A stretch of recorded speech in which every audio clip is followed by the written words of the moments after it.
Ẹ káàbọ̀ padà sórí ìkànnì YouTube wa. Tó bá jẹ́ ìgbà àkọ́kọ́ lèyí tí ẹ̀yin darapọ̀ mọ́ wa lórí ìkànnì YouTube wa, ẹ má gbàgbé láti tẹ subscription button kẹ́dẹ̀ tẹ notification bell so that gbogbo ìgbà tí a bá ti mú àwọn fíìmù wá báyìí, ẹ máa wá láǹfààní láti rí notification ní apá ọ̀dọ̀ yín. Lónìí fíìmù wo la mú wá fún wa bí ìṣe ìtàsẹ̀. Ẹ̀yin náà mọ̀ pé fíìmù tá a bá mú wá fún review níbi bí ìfún tẹ́ ẹ̀ bá tí ì wò afẹ́kẹ́ wò ní ká lè fi jọ sọ̀rọ̀ ká lè fi jọ kọ́gbọ́n.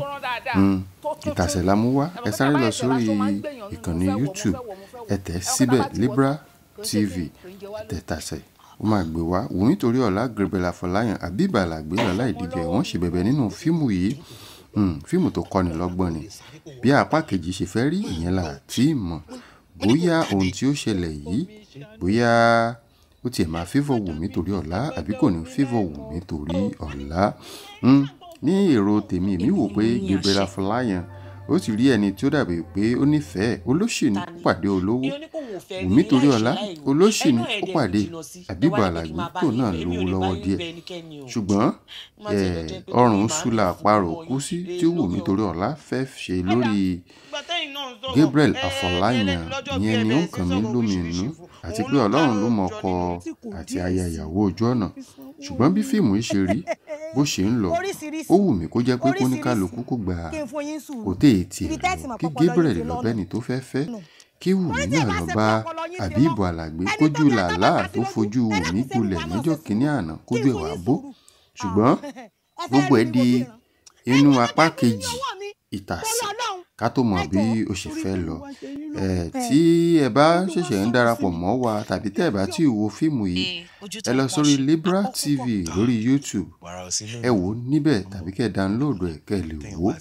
Bẹ́ẹ̀ ni Ìtàsẹ̀ ni. Tẹ́ bá dẹ̀ ṣẹ̀ṣẹ̀ ń darapọ̀ mọ́ wa fúngbà àkọ́kọ́, ẹ má gbàgbé láti subscribe sórí channel tàwa náà ká lè jọ máa gbádùn ara wa ní gbogbo ìgbà tí a bá ti mú irú àwọn àkànṣe fíìmù bí eléyìí wá. Bẹ́ẹ̀ ni ẹ mọ̀ pé inú fíìmù tẹ́ bá ti rí Gabriel Afọláyan tó bá tún wá jẹ́ Libra ló gbé jáde, kẹ́sì mọ̀ pé ọpọlọ ó ṣòdo sínú ẹ̀, suspense inú ẹ̀ náà dẹ̀ bùyàrí, ó kà hàhà. Bẹ́ẹ̀ ni ẹ jẹ́ ká jọ wò, ẹ jẹ́ ká jọ digest ẹ̀. Tó bá jẹ́ yín ni Wùmí Toríọlá ta lè máa lọ fún nínú Gabriel Afọláyan àti Habib Alagbe. Ǹjẹ́ Gabriel Afọláyan tiẹ̀ lẹ́bi? Torí níwò tèmi Wùmí ò sáà sọ fún pé òun nífẹ̀ẹ́, ọ̀rẹ́ lásán náà jọ ń ṣe.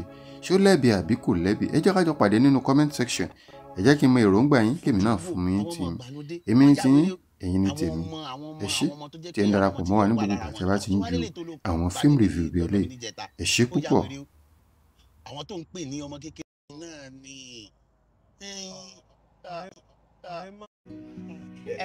bọ́ sí lórúkọ mi, èmi làbúrò wọn. àbí níbi náà láti lè lè Èmi náà.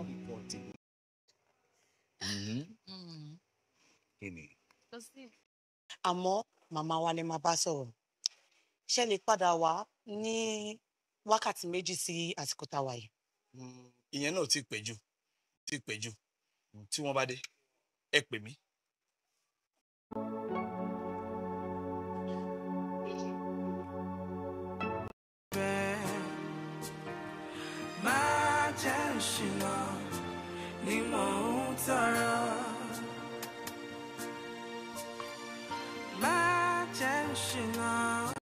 ká máa ṣe lọ tó ń jẹ máa fi dé.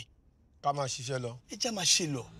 Ká máa ṣiṣẹ́ lọ. Tí nǹkan bá ṣe wá ká máa ṣiṣẹ́ lọ náà ni àbí. kò sí nǹkan tó máa ṣe wá ẹ jẹ́ máa ṣe lọ. Ẹ wo oúnjẹ náà ló dé. ó dáa bá. oúnjẹ ló dé. Téèyàn bá jẹ oúnjẹ yìí ó máa dùn gan o. Ó dùn. Kì í ṣòpè nídìí iṣẹ́ oúnjẹ yìí àmọ́ dáadáa. Èmi ti ń rò pé tó bá rá àwọn oníbàárà ńláńlá tí wọ́n ń gbéṣẹ́ fún tí wọ́n dẹ̀ ń sanwó gidi á lè rówó tújọ. Nífẹ̀ẹ́ sí kí ọkùnrin. Bí nǹkan kan wá tí mo bá tiẹ̀ máa béèrè fún nǹkan bẹ́ẹ̀ yẹn kò ń ṣàsìkò yìí.